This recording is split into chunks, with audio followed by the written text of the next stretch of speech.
আমার সাথে। এটা এন্ট্রিটা 50% পর্যন্ত সেল লেগেছে, হিউজ রেঞ্জ। দেখি ভেতরে গিয়ে,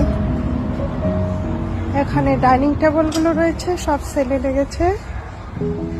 ডাইনিং টেবিল, টিভি ইউনিট, সোফাগুলো।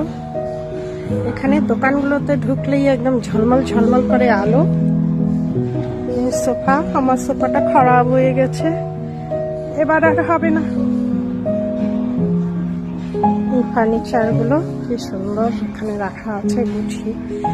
অস্ট্রেলিয়ার প্রেজেন্টেশন খুব ভালো, এখানে যেমনই জিনিস হোক